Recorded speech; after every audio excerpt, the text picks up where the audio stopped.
Shaq was one of those guys that I feared. He's not supposed to move like that. It was like trying to post up an Escalade. No guard him, man. Like Father Time guarded Shaq. Shaquille fadeaway.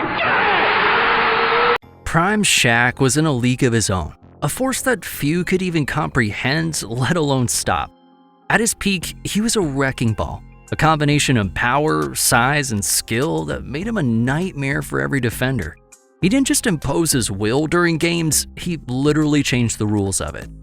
He was so dominant that opponents didn't stand a chance when he was backing them down, so much so they were forced to call for doubles. And if you doubled, he'd still power through you, and if not, find the open man. And as good as Shaq was during the 90s and early 2000s, going up against other all-time great centers, imagine what he looked like now where every time a defender has two hands on him, it's a foul. He'd average 50. So sit back and enjoy this collection of NBA players explaining just how scary Prime Shaq was back in the day. Let's get into it. It's like having to guard a guy like Shaq. Impossible. like to be honest, like no, I never they ran something or he was in transition or something and I had to pick him up. Now it wasn't not one time where we came out and like, Ken, you got him. Like no, like he was probably one of the only guys that not out of a timeout where it was like, Ken, you playing the five and you got Shaq. Yeah. Like I played, listen, because you had Canby 1 year. No, I'm talking about in Jersey, like even in Jersey, but in Denver as well. Like we had MC, Nene guarded him. Like we had, listen, I know Birdman when he was whoever else. I know, hey, I'm the double guy. Yeah, I'm the double and get out guy. He catch it, I can go. Wherever I am on the floor, I raise my hand, I can double, I can get out, I can tell you where to go on the backside. Like I'm that guy with him. Like, nah, he was like just. Nah, it wasn't no guard him, man. Like Father Time guarded Shaq. Yeah. Trust me, like there wasn't no stopping that man, dog. Like no. Man, the only player ever to not shoot anything outside of the paint and dominate.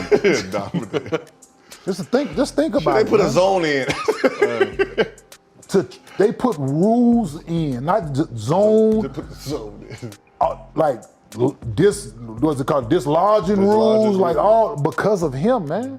But with the Shaq shit, there was no fucking guarding him. You had to have 2 or 3 bigs just for fucking fouls. Not like good bigs. We just need bigs there. We need big bodies. He has been the most dominant player in the history of the game of basketball, period. Not LeBron, not Steph, not Magic, MJ. Like Shaq physically was the most dominant player we have ever seen, like maybe will ever see, because of his sheer size, athleticism, skill, footwork, hands, everything. There was no guarding him. Shaq was a big, agile motherfucker who was strong as an ox. Bro, y'all saw how Scott Pollard used to have his hair and shit like that, had that man going crazy, had to guard that dude, right? like, I think Shaq is the most dominant dude to ever play the game. He changed the rules, bro, so. Facts. Another game plan, so what are you gonna do, bro? Double team for what? I mean, just going through that, right? You know what I'm saying? So, and even if they do call a charge, you ain't trying to go down there and double team because you don't want none of this, for a foul. Yeah. It ain't worth it. A concussion ain't worth it. Nah, bro, it ain't worth it. I was saying about Brad Miller last night. I told my agent, I said he's so lucky that Shaq missed him when he played for the Bulls. Remember that swing? He wouldn't be there today. No. Most dominant player I've ever seen. And the thing that was most impressive to me is that he's such a fun, outgoing guy. Loves to tell jokes, loves to have fun with his teammates, practical jokes. But before the tip-off, something happens. The switch goes off of him. He's no longer joking around. He's no longer playing around. He's not smiling anymore. He's out there and he's trying to dominate. And I remember the playoff series against San Antonio. We were going into the arena, and he and I would sit against each other in the back of the bus. And he leans over to me and he goes, "Bring it to me early tonight. Bring it to me early." I'm looking at him like, "All right, what's going on?" He said, "When I was a kid, David Robinson wasn't very nice to me." I said, "Say no more. This series is in the bag, man." That's it. That's it. As a human being, he's not supposed to move like that. I was playing in New York. Right, we're up. I know he probably went out the night before, so I'm like, I'm not gonna say shit, right? I'm gonna just let this game go by. Third quarter comes, and he's doing okay. They're down 6. He looks at me, he's like, "Okay, good game, Lil Fry. We got to win this now. And just, Lil Fry. and it basically fucks me up for the whole quarter. Like, there's no fouling. There's no, like, imagine trying to foul a tree moving like a cat and just dunk after hook shot after dunk. It's just impossible to move a human that big and that he's mean. Back in those LA days, his younger days, oh my gosh, he was by far the best athlete on earth for a couple of years in my book. That's the big dude, man, heavy dude, even to this day, you know. Again, Shaq is always going to be one. You got to always mention his name when you're talking about some of the most dominant centers / dominant players in this league. What I remember is just as a guard, you know, our coaches would always say, if Shaq gets the ball down low and you're coming to help, you got to foul him. And so every single game you had people, and I remember one game you got it underneath and I swung as hard as I possibly could. Took the elevator ride. Gotcha, yeah, took the elevator ride up, felt like I broke my wrist. To my credit, you didn't get the basket. You had to go to the free throw line, which was our goal. He doesn't remember that. He don't remember you even hitting him. No. You're right. But my point is, you know, the refs had to deal with that. Everybody intentionally fouling him. He had to deal with it.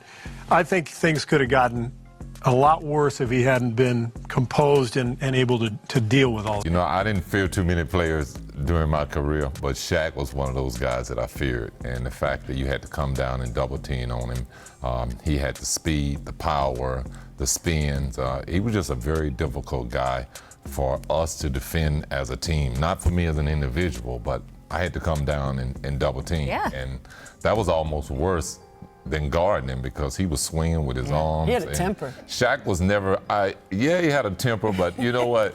Even if he turned and hit you, he'll like give you a look like, Remember you're that. okay. Yeah, remember that. Yeah. But, you know, he was just such a dominant player, and I have to agree, they blew it That because messed up. Shaq was a special player. But playing against Shaq was like, it was like trying to post up an Escalade. That's just how strong he was. Like, it was, I grew up watching Shaq when he was in Orlando.